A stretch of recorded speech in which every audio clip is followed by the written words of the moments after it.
आइए बच्चों, आज हम लोग करते हैं टेंस। इंग्लिश में टेंस क्या होता है? अगर हमको हिंदी से अंग्रेजी बनाना है तो हम लोग को टेंस की महत्वपूर्ण जानकारी होना जरूरी है। टेंस कितने प्रकार के होते हैं? टेंस 3 प्रकार के होते हैं। कौन कौन? प्रेजेंट टेंस, दूसरा पास्ट टेंस, तीसरा फ्यूचर टेंस। जिसका अर्थ होता है प्रेजेंट टेंस मतलब वर्तमान काल बोलते हैं, जो अभी चल रहा है उसे प्रेजेंट टेंस बोलते हैं। पास्ट टेंस यानी जो समय हमारा बीत गया उसे हम भूतकाल बोलते हैं। और जो समय हमारा आने वाला है उसे हम क्या बोलते हैं? भविष्य काल बोलते हैं। यानी जो हमारा कोई भी काम या इवेंट होने वाला है उसे हम क्या बोलते हैं?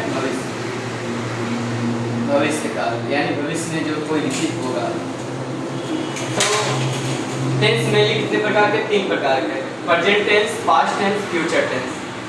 अब हम जानते हैं प्रेजेंट के 4 रूप होते हैं, पास्ट के भी 4 रूप होते हैं, फ्यूचर के भी 4 रूप होते हैं। 4 रूप कौन? पहला present indefinite tense,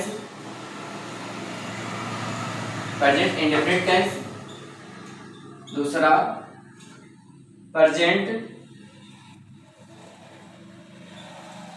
continuous tense,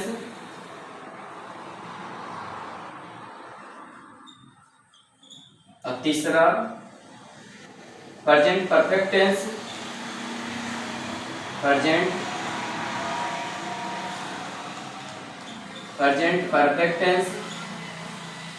और चौथा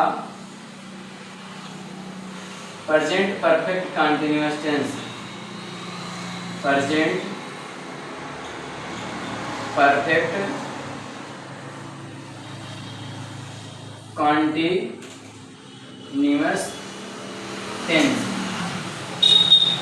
अब थोड़ा समझने की जरूरत है।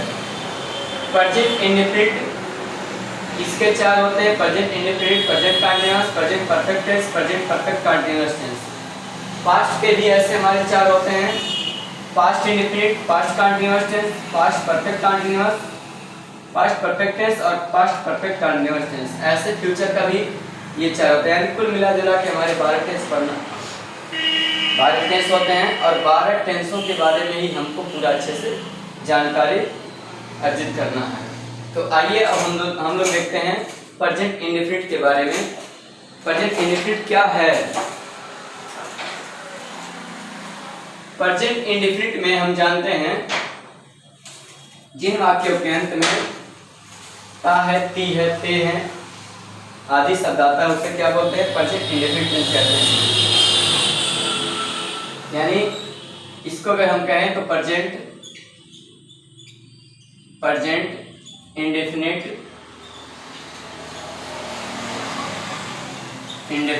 टेंस।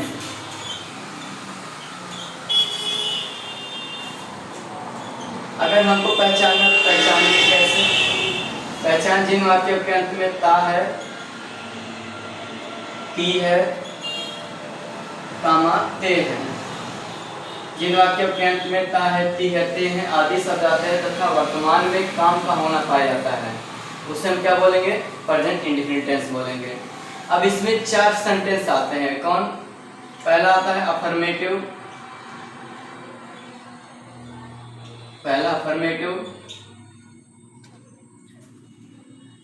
दूसरा निगेटिव, तीसरा इंटरोगेटिव, चौथा इंटरोगेटिव निगेटिव। तो पहले अफर्मेटिव वाला नियम देखते हैं। अफर्मेटिव में हम जानते हैं 2 रूल लागू होता है। पहला, अगर मान लो सब्जेक्ट है हमारा सिंगुलर,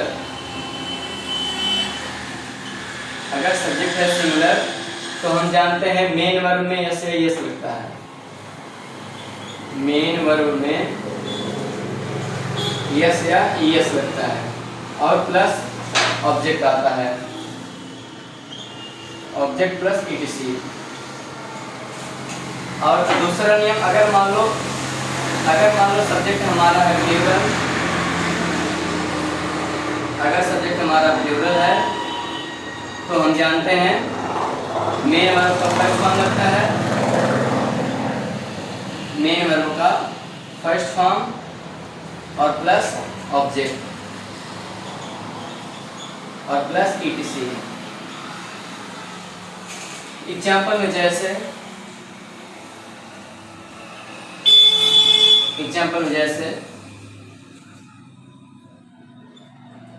तुम अपने स्कूल जाते हो, तुम अपने स्कूल जाते हो। अब देखो जिन वाक्यों के अंत में ता है ती रहते हैं तो अंत में आ रहा है, इसलिए क्या कह रहे हैं, प्रेजेंट इंडेफिनिट टेंस कह रहे हैं। अब तुम क्या है, तुम एक बहुवचन है यानी प्लूरल नंबर है, तो इसका जब बनाएंगे तो यू, अब ये बहुवचन है तो सब्जेक्ट हो गया बहुवचन, तो क्या लगेगा, मेन वर्ब का फर्स्ट फॉर्म। काम क्या होगा, जाने का, इसलिए क्या लगेगा, यू गो, फर्स्ट फॉर्म। उसके बाद गो अपने साथ टू लेता है, गो टू स्कूल। अब किसके स्कूल, अपने स्कूल, तो यू का अपने के लिए योर स्कूल, ठीक, यानी you go to your school, तुम अपने स्कूल जाते हो गया। अगर मान लो हम सिंगुलर का एक बताना चाहें, कहते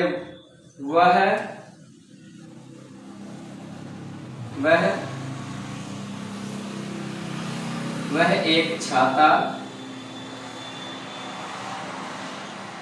खरीदती है, वह एक छाता खरीदती है। तो अब इसमें देखिए जिन वाक्यों के अंत में ता है ती रहते हैं, तो ती है आया है अंत में, इसलिए क्या है, प्रेजेंट इंडेफिनिट टेंस है। अब यहाँ देखेंगे वह क्या है, एक लड़की है, लड़की है जो कि सिंगुलर है, तो यहाँ लगाएंगे सी। अब सी अपने साथ सब्जेक्ट है, सिंगुलर है, तो क्या लगेगा, मेन वर्ब में यस यस।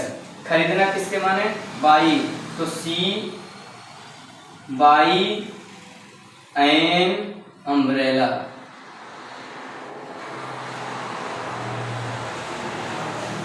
ठीक, अगर मान लो हमारा निगेटिव सेंटेंस आता है तो अफर्मेटिव के लिए था, अफर्मेटिव के लिए सिंगुलर के लिए मेन वर्ब में यस और प्लूरल के लिए मेन वर्ब का फर्स्ट फॉर्म। अगर मान लो हमारा निगेटिव सेंटेंस आ गया, अगर निगेटिव सेंटेंस आ गया तो सब्जेक्ट लगता है, सब्जेक्ट के बाद हेल्पिंग वर्ब लगता है, और हेल्पिंग वर्ब में क्या, डू या डज लगता है, डू या डज। और उसके बाद मेन वर्ब का फर्स्ट फॉर्म, मेन वर्ब का फर्स्ट फॉर्म लगता है और प्लस ऑब्जेक्ट हो जाता है, ऑब्जेक्ट। जैसे एग्जाम्पल के रूप में जैसे हम कह रहे हैं वह एक छाता खरीदती है, तो अगर मान लो हमको अगला बनाना है, वह अपने विद्यालय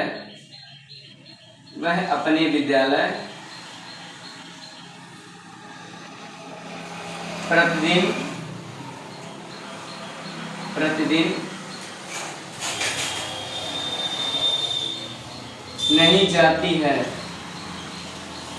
तो अब यहाँ देखिए इन वाक्यों में नहीं आ गया, ती है अंत में आया, इसलिए क्या है, प्रेजेंट इंडेफिनिट टेंस का निगेटिव सेंटेंस है। निगेटिव के लिए नियम होता है सब्जेक्ट हेल्पिंग वर्ब में डू या डज, डू किसके साथ, बहुवचन के साथ, डज किसके साथ, एक वचन के साथ, और वर्ब का कौन सा फॉर्म, फर्स्ट फॉर्म लगाएंगे। तो वह अपने विद्यालय प्रतिदिन नहीं जाती, इसका मतलब लड़की है, तो क्या लगेगा, सी सब्जेक्ट हो गया। उसके बाद अब हेल्पिंग वर्ब एक वचन के साथ डज, तो सी एक वचन है इसलिए क्या लगेगा, डज। उसके बाद तुरंत क्या लगा देंगे, यहाँ नॉट भी देखिए, डू या डज के बाद तुरंत नॉट लगाएंगे, उसके बाद मेन वर्ब फर्स्ट फॉर्म लगाएंगे, ठीक। तो सी डज नॉट, उसके बाद जाना किसके माने, गो टू, उसके बाद अपने स्कूल क्या हो जाएगा, हर स्कूल, सी का अपने के लिए क्या लगेगा, हर, उसके बाद हर स्कूल, उसका प्रतिदिन का क्या हो जाएगा, डेली। ठीक, इस प्रकार से बनाएंगे, ठीक। यहाँ देख लीजिए वह नियम फिर से, सब्जेक्ट हेल्पिंग वर्ब में डू या डज, उसके बाद तुरंत नॉट लगाएंगे, जब निगेटिव रहेगा तुरंत नॉट लगाएंगे, उसके बाद मेन वर्ब का फर्स्ट फॉर्म लगाएंगे, ऑब्जेक्ट लगाएंगे, ठीक। जैसे एग्जांपल के रूप में एक और देख लेते हैं, जैसे